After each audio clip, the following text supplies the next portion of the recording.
Welcome to SuperAge. My name's David Stewart. I am the founder of AGEIST and your host on the SuperAge show. We talk about how to live healthier, how to live longer, and how to be happier. And who doesn't want that? Today's show is brought to you by Inside Tracker, the dashboard to your inner health. Go to insidetracker.com/ageist. Save 20% on all their products. Today's show is also brought to you by LMNT. My favorite electrolyte mix. It's what I put in my water in the morning, and it's what I put in my water at the gym.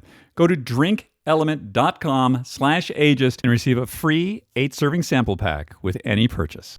Today's show is brought to you by Inside Tracker, the dashboard to your inner health. Go to insidetracker.com/ageist. Save 20% on all their products. Welcome to episode 150 of the SuperAge podcast. It is great to have you with us. This will be dropping on September the 6th, 2023. I am back in Park City, Utah at 6,800 feet, and I'm looking up at the mountains. The high ones are up, I guess about 12,000 feet. And there is, guess what? Snow up there. So winter is coming. But the big news around here this week was that I had knee surgery last week. So on Tuesday, and I wasn't quite sure how that was going to go. And, I have good reason to be concerned about these things, as I've had my appendix removed, I've had my spleen removed, I've had 2 surgeries on my nose, I've had surgeries on my eyes. And universally, surgeons really downplay the recovery from what they do. So they sort of don't care. They do their thing and then they're done and they move on to the next person. So this time, when I was told, this will be fine, it's an arthroscopic cleanout, which means over the course of time, my 64 years of walking around, I've had a couple of tears in the meniscus of my left knee, and they needed to be trimmed. And I was told this would be just fine. Give it 4 to 6 weeks, and you're going to be, as good as new. Having had some experience with surgeons telling me this in the past, I was fully prepared for something much worse. And I wasn't quite sure how last week was going to go. Was I going to be on heavy pain meds? Am I going to be able to walk? Do I need crutches? Well, none of that happened. Ridiculously, they gave me a script for oxycodone, which I'm just going to give it back to them. I don't know what I'm going to do with this stuff. I did alternated ibuprofen and Tylenol, I think every 3 hours, and that was fine. And I walked out of the hospital, and I've been walking ever since. They did want me to stay really still for a couple of days, which was kind of hard. I just had to sort of lay on the sofa with my leg up. And there's this magical thing they gave me. Oh my gosh, if you guys ever have surgery, you got to get one of these things. It's a box, and you plug it into the wall, and it's got these tubes that come out of it. And attached to the tubes is this sort of wraparound cuff thing that goes around the lower part of my thigh, my knee, and then the upper part of my calf muscle. And you Velcro this thing on, and then this thing has different modes to it. And you put it in cool mode, and what it'll do is it circulates cold water through the thing, 42-degree cold water, which you can leave on, which I did like 20 hours a day. You don't have to worry about getting any frost damage to your leg because it's not cold enough, but it is cold enough to cause the inflammation to go down or not to happen in the first place. And then it has a pressure thing. So you tell it how much pressure you want on it, and it also really helps with the inflammation. And so the reason you don't want the inflammation is part of the healing process, but you don't want so much that you start building up blood and fluids and all kinds of bad things may happen. These deep vein thrombosis, you don't want that. You don't want scar tissue. So you want to keep this on. So the cooling thing they had me do for 4 days. And then the pressure thing, I learned, don't do that at night. You won't sleep because this thing, it goes sort of on, off, and it's just, you're not getting any sleep. But I would do the pressure thing during the day, and then the cold thing pretty much every day, all day for those times. And when I leave the hospital, and you've got this like mummy wrap from the middle of my thigh all the way down to my toes. And so I had no idea what my knee looked like or what they had actually done to it. And I took it off on Saturday, and like zero swelling in my knee. And I do have some pain in my knee, but not in the joint itself. Like the joint feels really good. What hurts is they had to, it's arthroscopic surgery, so they have to punch some holes through your skin to go in there and put their instruments and do their thing. So I got these holes in the skin around my knee, and so that hurts. But other than that, I'm pretty optimistic about the healing on this. I've been in touch with Dr. Scott Scher, who we've had on the podcast a few times. I think we've got him coming up again, I think later in the month, who deals a lot with these sort of recovery modalities. And I spoke to him for about an hour before I had the surgery, and he gave me all kinds of things to do. And so today, actually 5 days a week for 2 weeks, I'm in a hyperbaric oxygen therapy tank, which is kind of a pain in the butt because once you go in there, you're just like in there for an hour and a half. It's like this tent. It's like a really small tent. And it's pressurized, and you breathe concentrated oxygen. And so this should really help with the healing, but it's really time consuming. And there's some other stuff. So I'll let you know as we go forward what I think is working and what's not. But all in all, the knee feels pretty good. I can't pull it all the way back. It doesn't have full range of motion yet, but I think that really has to do with the wounds in my skin. PT starts this week. Yay! And I get a PT evaluation and start with my PT trainer to get everything back together here. I mean, the big thing here is because I've had this sort of, like 10-year ongoing issue with my left leg, the strength in my left thigh is about, I tested in the gym, it's about 15% less than the one in my right leg. So I'm looking forward to getting those equalized. And of course, if I wasn't using my left leg as much, it means I was using my right leg too much. And that's not good because you sort of wear things out there and you could end up surgery with that. So we don't want that. This week on the show, we've got Dr. Mike Wagner. And we've got Mike on because Mike is a guy who's really interested in a lot of things. He's a very bright guy, Stanford medical school, trained as an anesthesiologist. And he spends a lot of his time reading research papers and PubMed and things that are out there in the wellness longevity space. But because he's an anesthesiologist, he's not really in the space. And one of the things I like about that is, as we discuss a lot in my conversation with him, he doesn't really have a dog in the fight. Like, he doesn't really have an agenda. And a lot of people that are in the space do have a certain point of view on things that may be advantageous to either their product or their ego or something. But Mike's not involved in any of it. So I think he's a really interesting guy. And I think, we have some discussions here about some of the things, some of the modalities that he's doing, some of the things he feels are important to him, and the all-important distinction between clinicians, people who are actually dealing with patients, and researchers who may have some theories about how to guide clinicians, but often sort of speak with an authority that maybe they shouldn't really have. And how clinicians tend to be much more cautious about things. So we're going to get into this really interesting conversation with Dr. Mike Wagner in just a moment after a quick word from our sponsor. Today's show is brought to you by Timeline Nutrition with their breakthrough product, Mitopure. Mitopure is the first and only clinically tested, highly pure urolithin A postbiotic. There have been over 300 published scientific studies on urolithin A, including human-completed and ongoing clinical trials involving over 900 participants. The results are impressive. By energizing cells, Mitopure is revolutionizing cellular aging. Urolithin A is the only known substance clinically proven to trigger a crucial recycling process within our cells called mitophagy. I've been using Mitopure for several months. The members of our scientific board and their families use it, and many of our friends use it because we have read the science and we can feel the difference. This is a product I'm going to be taking for as long as I possibly can.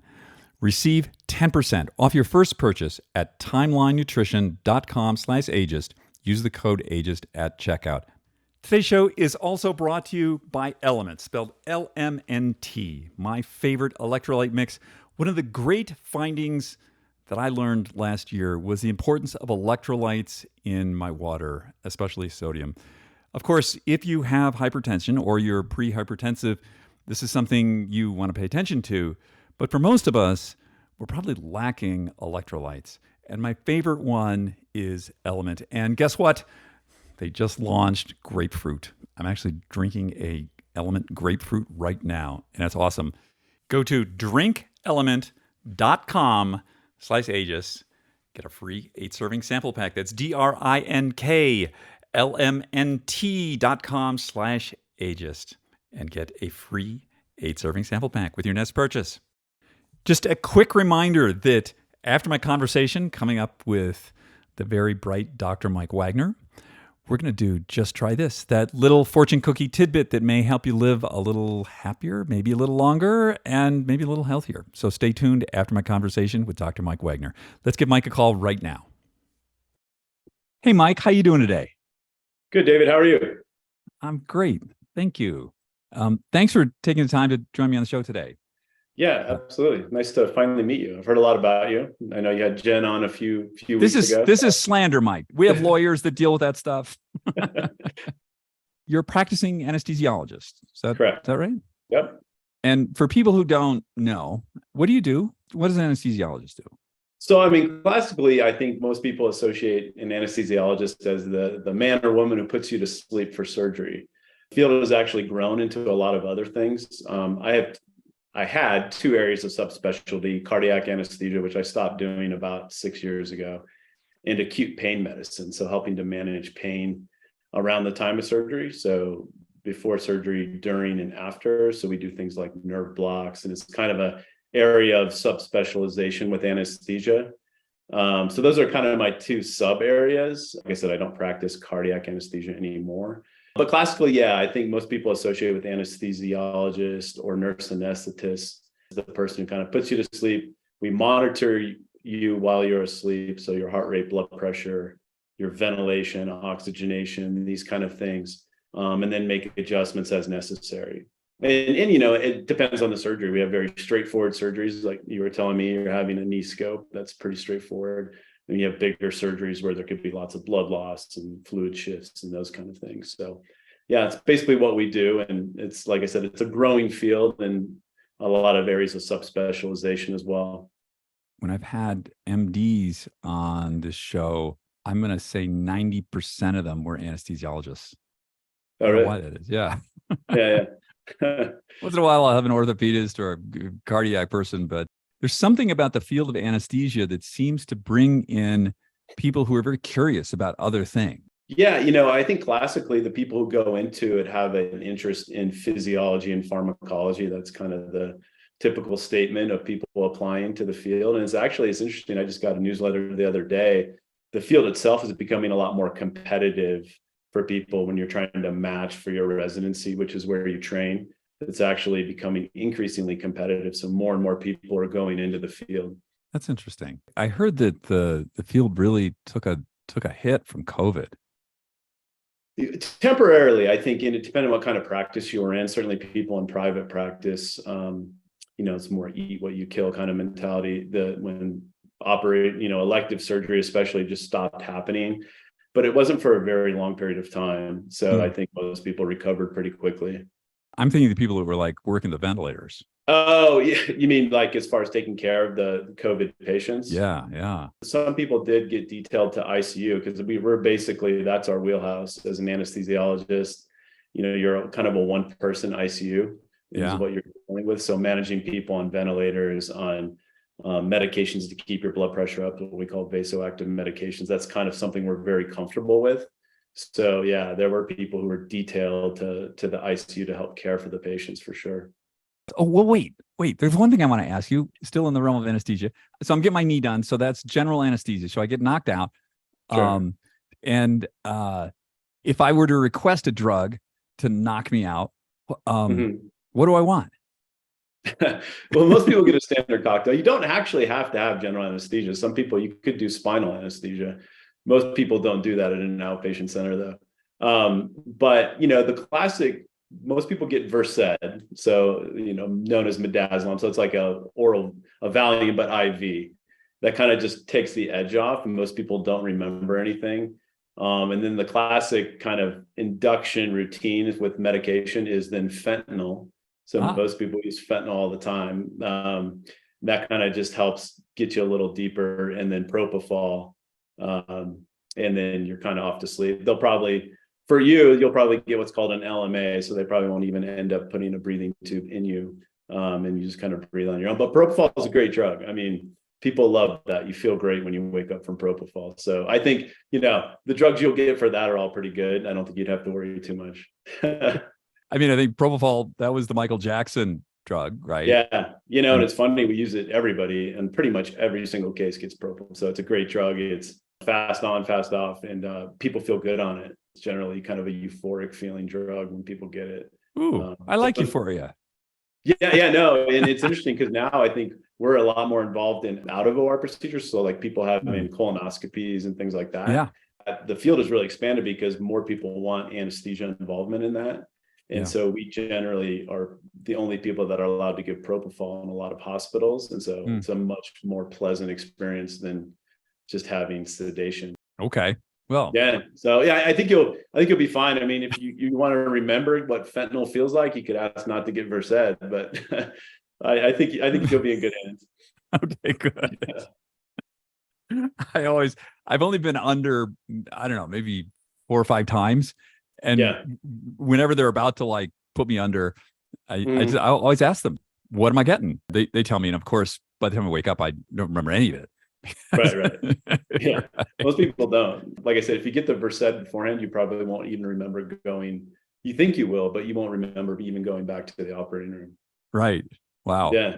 You have an interest, as a lot of us do, in maybe living longer, but living healthier longer. Sure. I want to ask you a little bit about some of the things that you're looking at that perhaps you're using on yourself or that you find promising, or what you're seeing out there. Because one of the things I like about you, Mike, is I think, as I said earlier, like, you don't have a dog in the fight. And a lot of the people that I have on the show, I mean, God bless them, they're all really great at what they do, but they tend to either from a clinical or an academic point of view, they have a thing, and you don't have a thing. So I'm really curious what you're seeing out there. What's exciting to you? Yeah, I think, the field has really grown. And I think, fortunately and unfortunately, with social media and the ubiquity of all this information, it gets more and more confusing, right? Because like you said, you have people who kind of have a dog in the fight and they strongly believe in this diet or this supplement, and it's hard to keep track of everything. And there's not a lot of evidence, unfortunately, for, when it comes to health span and longevity, we're probably never going to have great randomized placebo-controlled studies, because it's simply nobody's going to pay for that, and they take way too long to start people in 50 and then follow them for 40 or 50 years to see who lives longer. That would be hard. So I kind of, as far as what are the things that are likely to kill you when you get older, really, right? And so I look at heart disease as being a big one. So we were talking about earlier, I'm on a statin, and I think it's interesting to me that in the general population, there's so many people I meet who are so hesitant to start a statin, even though the evidence has been out for decades and the benefit is so strong. Like I said earlier, you can only get so far with diet and exercise. And the reality is, if you can drive your LDL, or a better marker would be an ApoB, down below 70, your likelihood of getting heart disease is pushed back decades. And so there's great evidence for that. So I started a statin when I was 35. I'm 49 now, just because I had a strong family history of heart disease. And that was most likely going to be the thing that would kill me in later in life. And then, Peter Attia talks a lot about this, heart disease, neurodegenerative, and cancer are the big three, right? That are likely going to cause harm later in life. So, I try to look at where's there good evidence for other things. I think, unfortunately, there's a slew of supplements out there, and it's hard to parse what to take. So I try to look at where's there good evidence of little harm and strong benefit. So I take, things like vitamin D supplement. I take a coenzyme Q10 simply because I'm on a statin, and there's evidence that can be depleted with statin. And outside of that, I don't take a whole lot, believe it or not. I think, I go back to what are the major players here? What's going to, get you 90% of the way there? And that's exercise. The best drug you have is exercise. And so I try to stay fit with both aerobic and strength resistance training, because I think both are important. As you get older, one of the major causes of death is falling, certainly over the age of 65. So maintaining strength, balance, doing activities like Nordic skiing, alpine skiing, mountain biking, these kind of things. I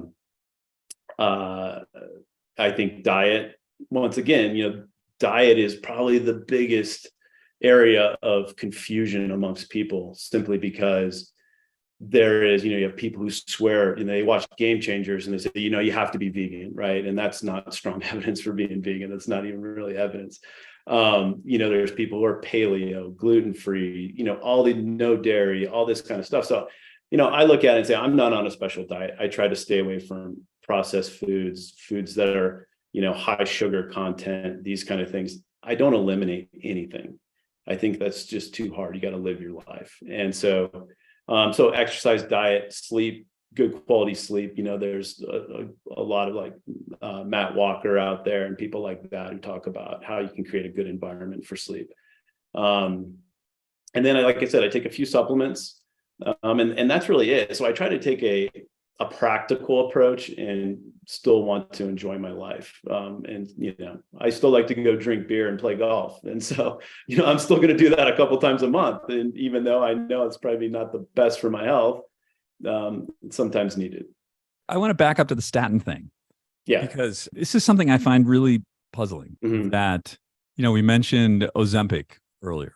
That right. I'm not a scientist and I'm not a doctor, but my personal feeling is for people that are morbidly obese, these sort of drugs are life-saving. Yeah. However, you want to lose 10 pounds to get in a bikini, the downsides are just tremendous. Right. People I've talked to, there seems to be much more acceptance about Ozempic than statins, which have decades of safety. And there's like legions of statin haters. Help me to understand the statin hater. I don't get it. Yeah, I think this goes back to what I was saying earlier, where when you have, this plethora of information out there and all these people on Twitter and Instagram, you're going to get people who, that's how they sell books, right? And they back themselves into this corner of statins are bad, and they come up with, all these reasons why that really don't pan out. And so I try to look at, I look at people like Tom Dayspring or somebody like that, who's a lipidologist and has really good evidence, doesn't have necessarily a dog in a fight. He's not making money, and nobody's making money off statins. And so, with, drugs like Ozempic, the problems like we were talking about earlier, even in the anesthesia world, this is a drug where it puts you at a little higher risk because you don't empty your stomach. And so people can come in and say, I haven't eaten in 14 hours and still have a fair amount of food in their stomach. And if that goes up into the lungs, what we call aspiration, that can kill you. So you look at the side effects of Ozempic, people feel nauseated, they feel distended, diarrhea, all these kinds. It sounds awful. But once again, like you said, I think for people who are morbidly obese and they just have not been able to lose weight, I think it's a reasonable thing. For the people who want to lose 5 or 10 pounds, and I know plenty of people or heard of plenty of people who are doing this and going on that drug. Whereas with statins, you just have decades of evidence of it working really well to drive your LDL down, and that's going to be the main cause of atherosclerosis. It puzzles me as well. Similar to the diet stuff, you sort of enter the religious.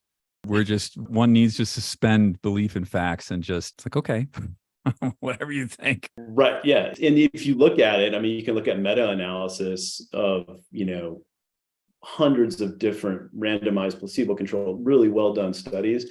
And there's just a direct correlation. The lower you get your LDL, the less you are to have a cardiac event, what we call MACE, or a major adverse cardiac event. So the lower you go, the better. And there's also really good evidence if you look at people with familial hypercholesterolemia, where they're born with a genetic defect in the LDL receptor, statins are lifesavers. Those people, depending on if they're homo or heterozygote, they'll have events in adolescence, right, without statins or more aggressive drugs. And I don't know what more evidence people need, but and I'm getting to the age now where I've had 2 or 3 people, not close friends, but in the community or other places, who have dropped dead from a cardiac event. And I think people are so worried about Alzheimer's and cancer, and I get it, but heart disease is still the number 1 killer, which is crazy.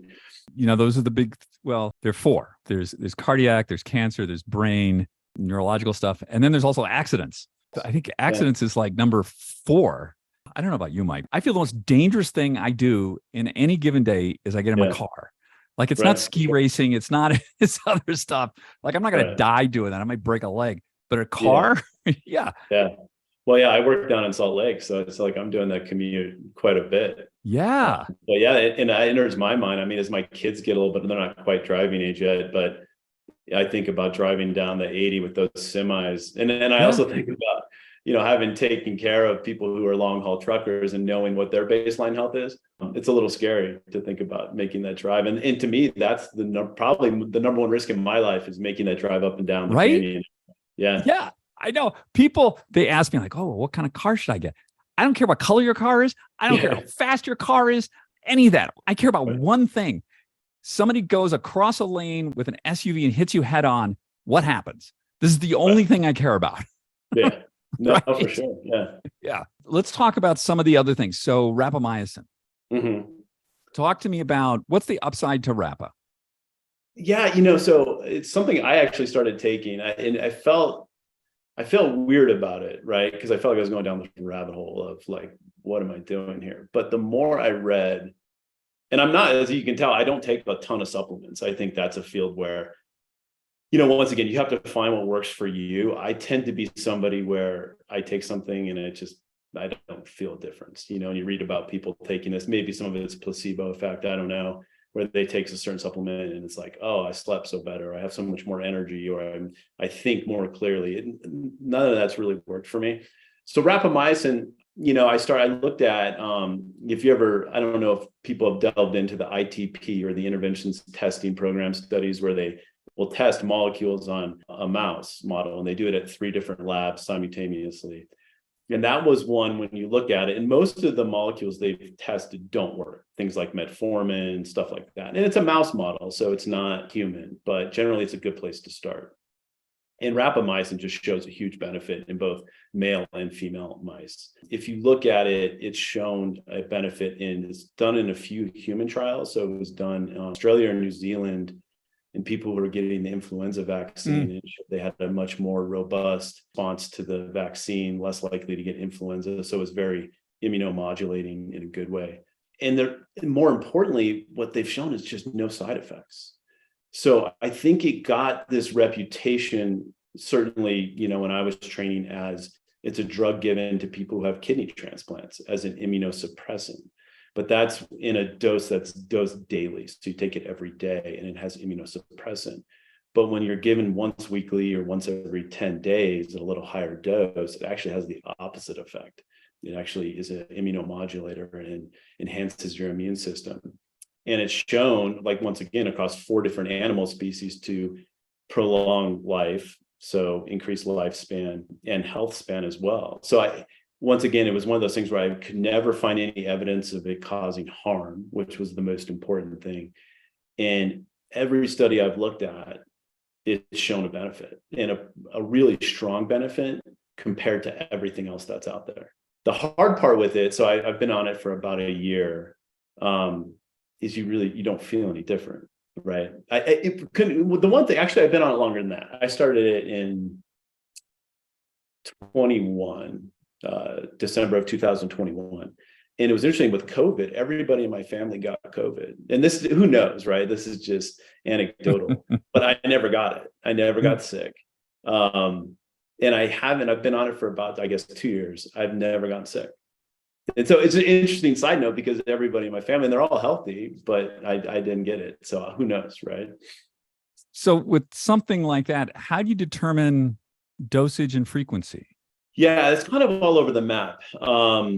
Most people that I've read about in the studies and even in the ITP stuff, it's once a week. Some people do once every 10 days, but most are doing once a week.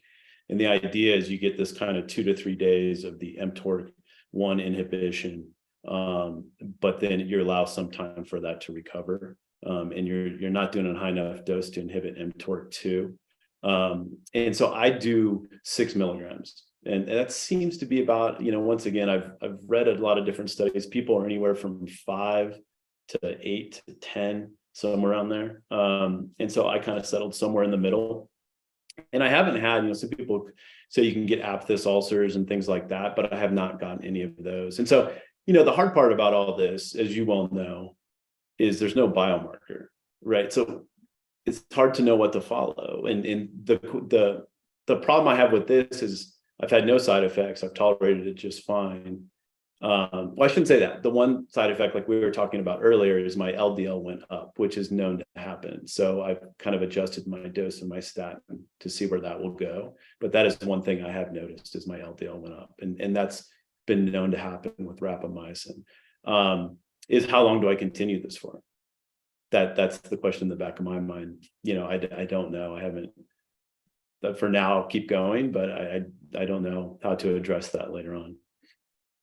I have heard, this is not medical advice. This is just Yeah. us having a conversation. So like, don't do anything we're talking about here without checking with your doctor. I mean, I've heard with Rapa anywhere I know, it's so weird. We were even talking about this. Like, well, I know a guy, it seems so not based in science, Yeah. but I know some people are 3 milligrams once a week. And I interviewed someone a little while back, and he does 12 milligrams every 2 weeks because he really wants the spike effect. Yeah. And then I've also, since it's an immunosuppressant, I'm guessing like if you feel like a cold coming on or something, you probably shouldn't take it that week. Yeah, I probably wouldn't. If I was feeling like I was sick, I would probably skip it that week. But in the dose we're talking about, it seems to enhance the immune system. So I don't know. Yeah, no, and this is the thing. It's like, once again, it's all over the place. And we don't even know, do you take it? I've actually tried to see, should I take it with food or without? And even that, people have looked at area under the curve and and some people are saying, well, you get a higher spike, but it doesn't last as long as far as your blood levels, versus if you take it with food, it's not as high of a peak, but it lasts longer. Maybe that's better. We don't know. So I kind of sometimes try to alternate it, take it on an empty stomach, sometimes take it with some food, others. But even when you look at all these supplements that are out there, and this is one of my gripes, if something works for you, great, but it's just a huge unregulated industry. And we don't know on some of this, like, do you take it with food? What type of food? How often, what time of day? What are the interactions with other things you're taking? And that's the hard part. And, if you took all these supplements that people are recommending, you'd be on 50 supplements a day. I mean, it's a little bit crazy. Yeah. With the rapid, did you notice any effect on your blood glucose, or it was just the lipids? Just the lipids. I get an A1C, which is a reasonable estimator of what your average is, and it's been pretty steady. It didn't really change at all. Yeah. And then if we look at, say, some of the other, so we have like we'll call them the big four. So cardiac stuff, the statins seem like a good idea. Anything that we can do to keep, I'm not a doctor, but my personal view on this is that any amount of accumulation, it's like an interest-bearing bank account. It's just going to continue to accumulate in your arteries, and you're not getting it out. So, I went to see my GP here, and I had a CT scan. Yeah. And it was a 2. I don't know, my LDL was like 90 or something. And he was like, "Oh, you're fine. You need a statin." But I said, like, listen, like, I don't want 2 to go to 3 because I can't bring 3 back to 2. Right. So, well, and I think that's the new thinking, right? When you look at the cardiac risk calculator, it's basically in a 10-year increment. Yeah. Right. Where when you think about it, we're not really worried about living another 10 years. You want to live another 30 or 40 years or something like that. Right. And if you look at atherosclerosis, it starts in adolescence. You look at the people who have done autopsies on people who were killed in trauma or accidents or over in military stuff. And there's already buildup of fatty streaks and all these kind of things. So like you said, why not treat it aggressive and treat it early? And not let this progress. So instead of developing significant coronary disease in your 60s, you're pushing that back to your 90s or something like that. And so I don't see a downside into treating it really aggressive and really early. And, in some of that, like I said, I did cardiac anesthesia and seeing what happens in that operating room when you have bypass surgery or having to have valves replaced. And, you definitely want to stay off the table. Right. And so, treating it really aggressive and really early, I think you could prevent a lot of these cardiac events. And then like I said, when you do the risk calculator, unfortunately, the most heavily weighted item in that is age. So if you took a 40-year-old who's kind of a train wreck and they have poorly controlled LDL, they may even smoke, hypertensive, it's not even going to trigger a treatment because you have to be over, and I don't know exactly what it is, but 8 or 9% risk. And it won't be there because they're too young, although they're already developing heart disease. That's crazy to me. I just don't understand that. And I think that mode of thinking is changing, but things are changed slowly, right? And same thing, I have a great internist, but it's just, some of it is there's not a lot of emphasis in primary care in this country, and time thing. It's a lot of these people it's all about, they're getting bought out by private equity groups, and it's all about returning money to the shareholders and being more efficient and seeing more throughput, and not necessarily about quality. And I think that's one of the downsides. Let's go to the next biggie, cancer. Mm-hmm. What are you seeing out there? Yeah, I mean, I think that's the one that scares most people, because everybody has a story of, some seemingly healthy person who it comes out of the blue. I think, what can you do? I think one, screenings that are appropriate. So they've reduced the colonoscopy screening age to 45, which I think is reasonable. But once again, it's amazing to me how many people won't get it done. So for certain cancers like that, I think there's pretty good screening things. I think you have to have common sense. Don't smoke, drink in moderation or less. And then I think it goes back to the things that are good for your heart and good for your brain. Maintain exercise, adequate sleep, managing stress, reasonable diet, not being overweight. We know that obesity is a driver for several types of cancers. And I think that's the best you can do. Sometimes people do have bad luck, but I think if you're exercising, eating relatively well, not smoking, moderate or less drinking, trying to get adequate sleep, I think, and getting your screenings when appropriate, I think that's the best you can do. Yeah. I mean, right. And once again, I think people take supplements and do all these other kind of things. I don't know how much that adds. But that's how I look at it. It's like, if you're controlling what you can control, I think, you greatly lower your risk. It doesn't make it zero, but it becomes more in your favor. I had Mike Roizen on a couple of weeks ago, who's the chief wellness officer at Cleveland Clinic. And we were talking about protein. I mean, I asked Mike, I said, everybody's talking about a gram of protein per pound of ideal body weight.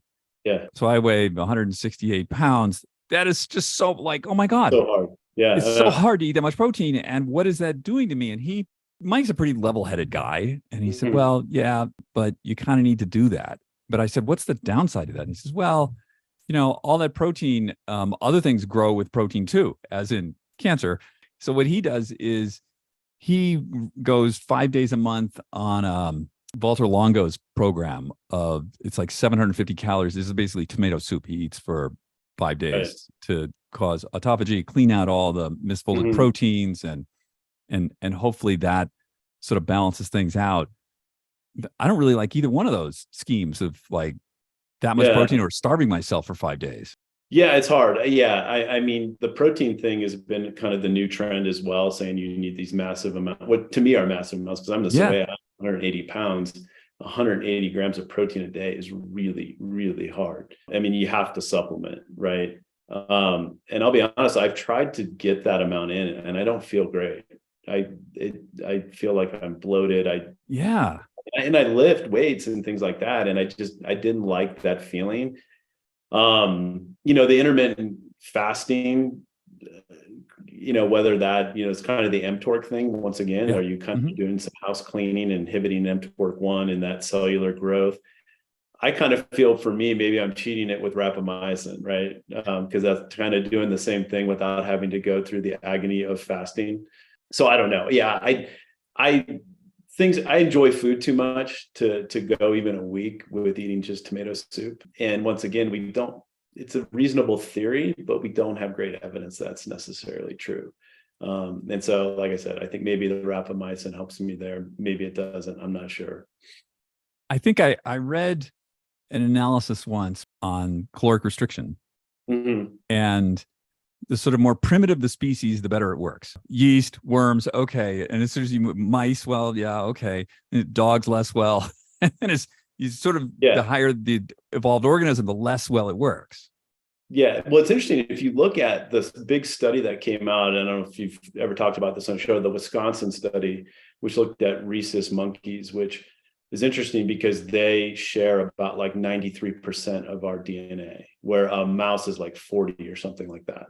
So they basically took one group and restricted them by 30%. And the other group was allowed to eat ad libitum, just feed on whatever they wanted. And the headliner was, well, the group that was fed 30% less lived longer, significantly longer.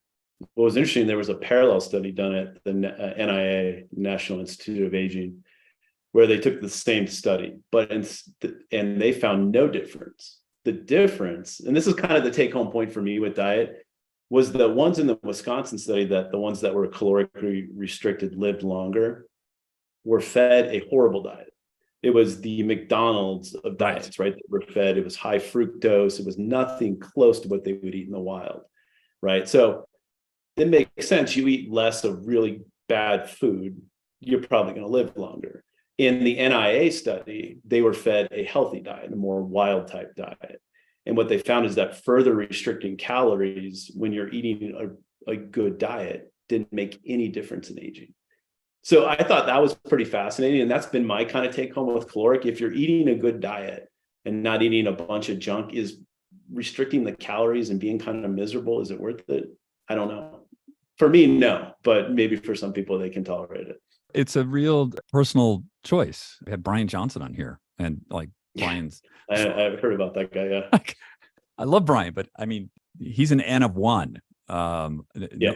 Other people can't do that. I've had other people on who they've really transformed their bodies, very careful about what they eat and counting their macros and their calories. And for them, this is a relaxing, like it makes sense to them. For other people, though, I think I did it once for like 2 weeks and it was like, oh my God, this is a bother.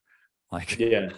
And I think if you have theoretically, if you take somebody like Brian Johnson and you have the energy and the time and the money and the resources, I'm sure you are probably going to add years to your life. But for me, I wouldn't want to live that way. It just wouldn't be worth it to me. And I think you have to be able to live what you enjoy now and live for the now a little bit too. And we all want to age gracefully for sure, and have as prolong our health span as best as possible. But I think you have to be reasonable about it as well. I mean, the experiments like that are fascinating to me, but there's just no way. Yeah, I like where he's coming from. I like his point of view. I like why he's doing this. I like what he's trying to teach us. And I'm glad he's doing it because I don't want to do it. Yeah. But it's one of those things too, that you can do all these things. And like you said, you get hit by a bus tomorrow. Right. You're driving down, there's some things that are uncontrollable. It doesn't mean you want to just say, screw it, I'm going to eat McDonald's every day and see what happens. But at the same time, I think it has to be that balance. Sometimes there's things unpredictable. You can do everything right and still get cancer. You can still get hit by a car or something like that. You want to try to lower that risk for sure, as best you can within reason. But it's trying to find that balance that works. Like you said, you're an N of one. What works for you? Mm-hmm. And that's in everything. There's people who go out and exercise and their idea of fun is, running ultra marathons, which you could argue is probably not great for the lifespan. But, that's not me. I can go out and run. I say this laughing a little bit because we have a 50K trail run this Saturday, but that's not my normal. I'll go out and run 5 or 7 miles or go, mountain biking or do whatever. And that's enjoyable for me. It's staying active, staying fit. And that's probably perfectly fine.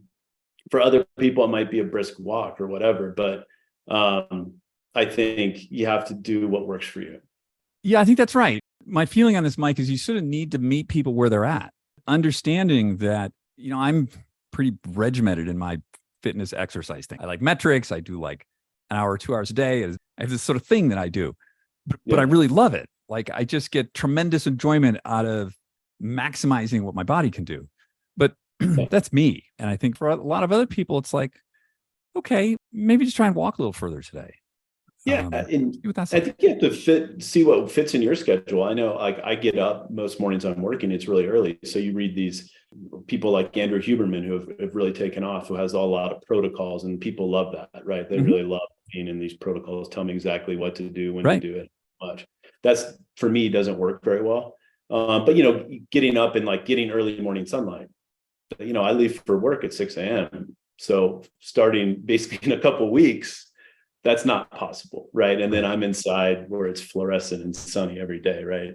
That doesn't work for me. So I think you have to find, especially people might be out there working 12, 14-hour days, and the being able to meditate and get early morning sunlight and lift and then take a nap, and it's just not possible, right? So you have to figure out what works for you and your schedule and your lifestyle. I want to bring something up here. I don't want to slam Huberman. He's a smart guy. He's not a clinician, and he's a researcher. There's a huge difference between the two. So clinicians are people who actually see people and treat people with things and see what's happening. Yes. Researchers read research papers and theorize about what may happen and what could be recommended. Like Matthew Walker, great book, Why We Sleep. Love that book. Matthew's a researcher. He's not somebody that you go to with a sleep disorder. Right. Our friend Wendy Troxel is. You have a sleep problem, you go see Wendy, she's going to help you out. Or Michael Bruce, people like that. They're very different. Yeah, no, in things in theory are totally different in practice. In the translation of those, a lot of things that you think are really promising or should work on a physiological mechanism don't pan out at all. And so it's totally different taking care of people in real life versus, in a study, or even some of these studies are really small. And some of them, even if they're in very reputable journals, and some of them are in animal-based studies, right? And so that, once again, translating that over to humans is fraught with failure in a lot of things we think are really promising and then just never pan out. Different when you're a clinician. Where I'm going with this is, for yourself, you're up at 6 a.m. and you're in a fluorescent lit OR. Having a researcher tell you these are the 5 things you should do every day just doesn't make any sense. Right. But if you go to a clinician, the clinician is going to say, oh yeah, Mike, this is your reality. This is your value system, your ambitions. Okay, let's see how we can figure out something that works for that. And I think that's a really big difference that I think a lot of people who listen to podcasts and read stuff in this space don't understand the difference between those two things. No, and you have to take that into account for sure. Yeah. Now we're into like things that bug me. The other thing that bugs me is the difference between correlation and causation, which makes me absolutely berserk. Like the blue zone stuff. We're not talking about causation here. We're just talking about observed correlation. I don't want to pick on that, but there's like a ton of that stuff. And look at like Game Changers, right? With, that book, which I watched, it was great. I think if people, I would never, if somebody came to me and said, I want to be vegan and I can do it, I'd be like, fine, I have no problem. I choose not to, but, people will use that as their evidence. Right. Like, that's not science. No. That's just correlate, but hey, if that's what works for you and you like it and you've lost weight and you've seen your exercise improve, great. That's sort of the thing. Does it work for you? The correlation, then again, we sort of move into the religious belief section. And I'm not talking about like, Christianity, Buddhism, any of that. What I'm talking about is like, the diet stuff or the statin people stuff. That's big in statins because myopathy, muscle aches and soreness is reported at about 4%.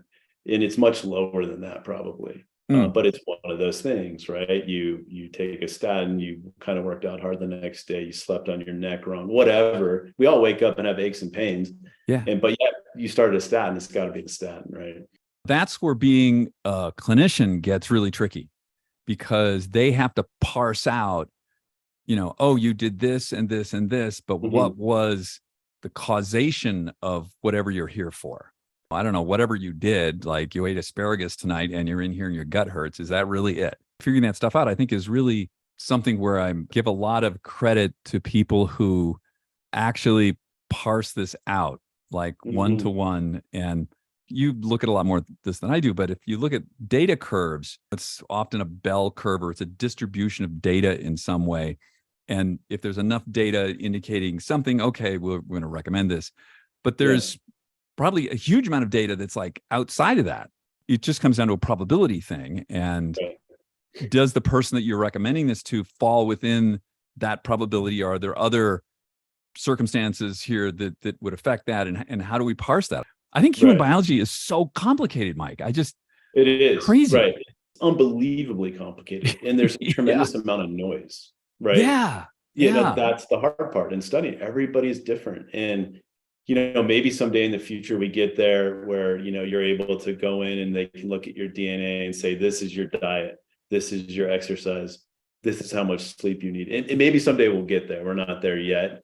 But maybe that's the future of medicine, where everybody has their DNA analyzed and you can know exactly what works best for you.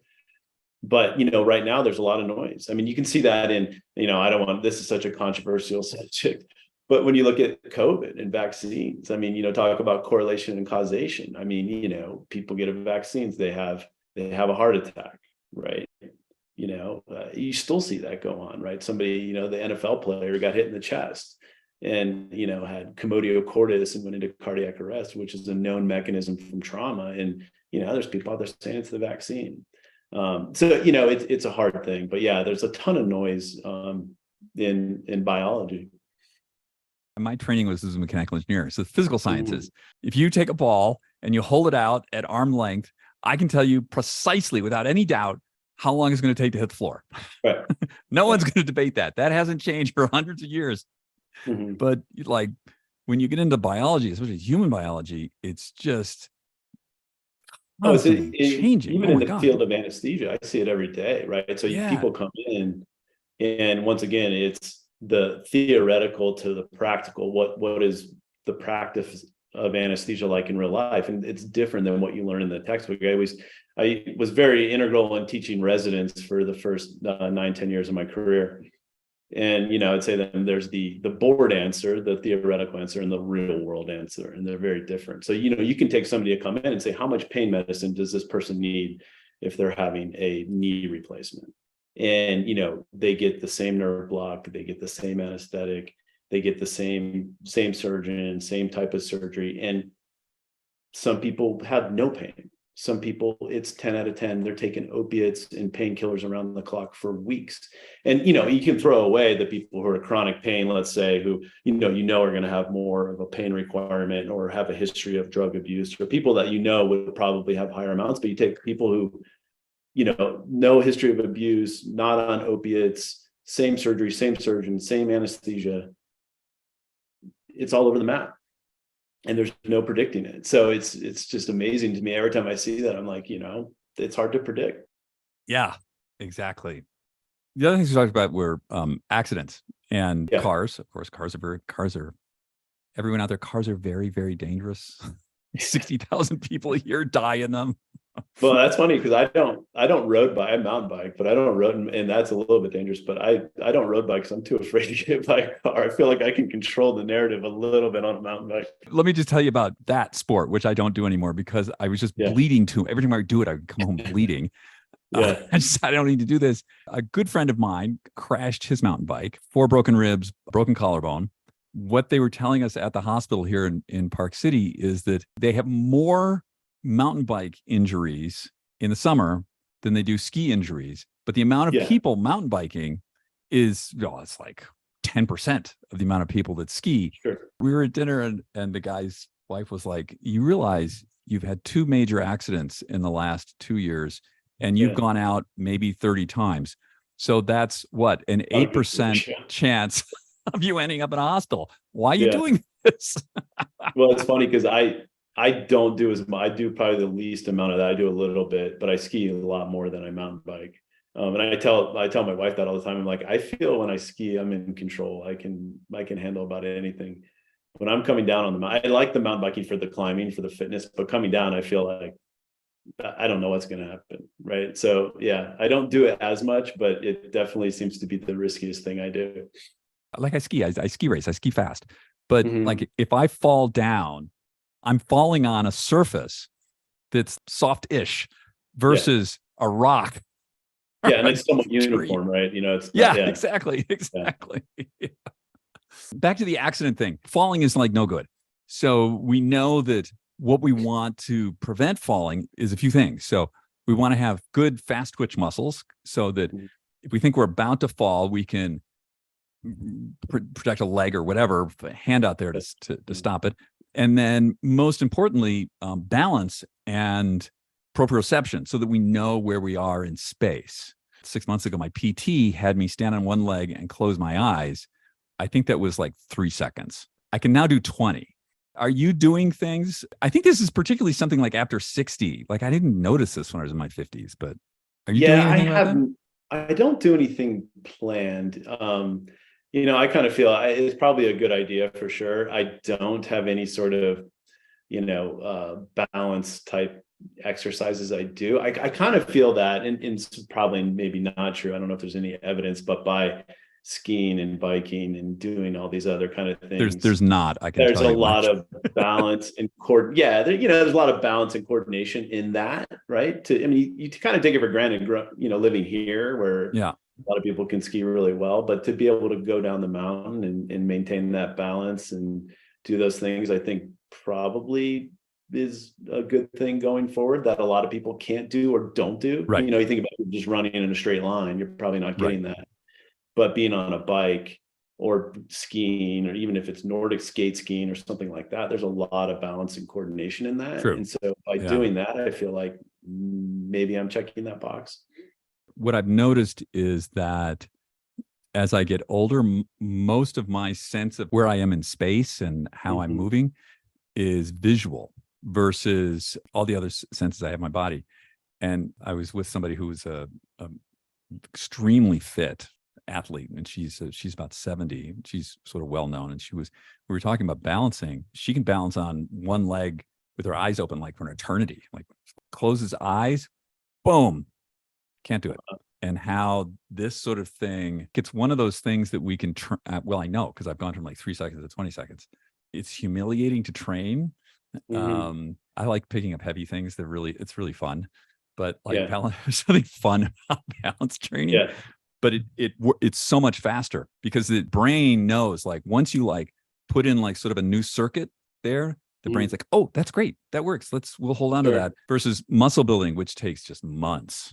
Yeah, and I think, as you said, like when you start getting into your 60s and stuff like that, I think you need some degree of strength, but you don't need to be the big bulky muscles for sure, right? And developing those new neural connections as far as balance and coordination and those kind of things become, I think, of greater importance for sure. I think when you're still in your 40s, maybe in your 50s, you like having the bigger muscles, whatever, it looks good.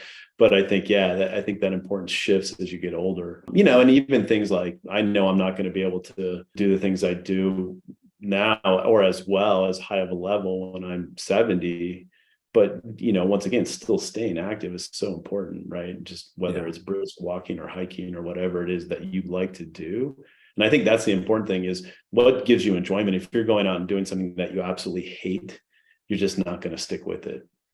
That's right. And it goes again to what works for whoever. Right. Maybe you really like dancing. I love dancing. Dancing's awesome. Yeah. And that's great because you get the balance and the strength and the coordination and all those kind of things. And, some people like, I have family members who live in Arizona and it's so hot, everybody's in a gym, and here we take it for granted because I'm rarely in a gym. I do some strength stuff in a gym or at home, but we're outside all the time year round. And that's not always possible in other places. Yeah, absolutely. What, as we wrap up here, Mike, what gives you the greatest hope out there? You spent a lot of time reading about all this stuff. What are you seeing out there that's hopeful? Yeah, I think just the general trend, right? I think this stuff, being able to read about this stuff or get information about this 20 years ago, 15, maybe even 10 years ago, was almost impossible, right? Nobody was talking about this. All of the, how do we age more gracefully? How do we maximize our health span? So I think that as we get continued research and more great scientists and physicians are taking up interest in this field, I think we're going to get some better answers to some of these questions. Like I said, maybe we get a biomarker someday that's, accurate and suggesting what you're doing really is, because you read about this stuff about chronological age and biological age and how accurate is that? I don't know. I don't buy into any of that. So I think it's just the general trend that more and more people are taking an interest in this and talking about it. And I think that as long as you can weed through some of the stuff that's not useful, I think it's it's only going to be a benefit in not taking this kind of tertiary care approach, more of a primary care, and how do we prevent some of these things from happening. Would you consider moving into a parallel field, leaving the OR with anesthesia and moving into something like this? Yeah, I would. I have a great interest in this. I would. I don't know if I'm ready to make that move right now, but certainly I think in the next 4 to 5 years, I would like to transition out of clinical medicine a little bit. I still enjoy what I do, but given that opportunity, I think I would probably jump at it for sure. I guess the differences with anesthesiology is that you don't have a great patient relationship. It lasts for about 15 seconds and then they're unconscious. Yeah. And then your job is just keep them alive. That is true. It's a short interaction. I've kind of branched out and done more of this acute pain management where you establish a little bit more of a relationship. But two, I think, when you've been doing something for a while, I don't want to say you get bored, but it becomes pretty routine. And I find this field a lot more interesting right now and challenging because it's just, we weren't trained in any of this in medical school. None of this existed. And I think now it's starting to become more important and people are taking a lot greater interest in it. So yeah, if there was an opportunity in the future, I'd probably jump ship a little bit. I think there needs to be more people who are doing that, I guess is where I'm going with this. That there's the time, the resources, I think that's the hard part, right? Once again, I think we're a system in this country that's very tertiary care based, where the money is really taking care of people who are sick and established disease. And if somehow you shift that focus where, you're able to make a living working with people who want to stave off disease, I think that would be a great place to practice. I think that's right. I think it's very hard to put this sort of a burden on an internist or your GP. It's sort of like apples and oranges. It's sort of a different thing. Mike, thanks so much. Yeah, absolutely. I appreciate having you on, and we'll be in touch. I'm a huge fan of your wife and what she's doing, Jen Wagner. Yeah, this is a whole talk about. She made the pivot. She's doing something totally different. So I'm proud of her, and it's been a big leap for her. Awesome. All right, have a good day out there. I hope you get some time on the bike. Yeah, sounds good. Take care, man. Bye-bye. We'll talk to you later. That was great. I'm really glad we were to have that conversation with Mike. I think it's really interesting to hear what somebody who's, clearly smart, Stanford educated medical professional has to say about some of the things that are going on out in the worlds of longevity and wellness and what they're doing and what we can learn from that. We're going to get with Just Try This in just a moment after a quick word from one of our sponsors. Today's show is also brought to you by Inside Tracker.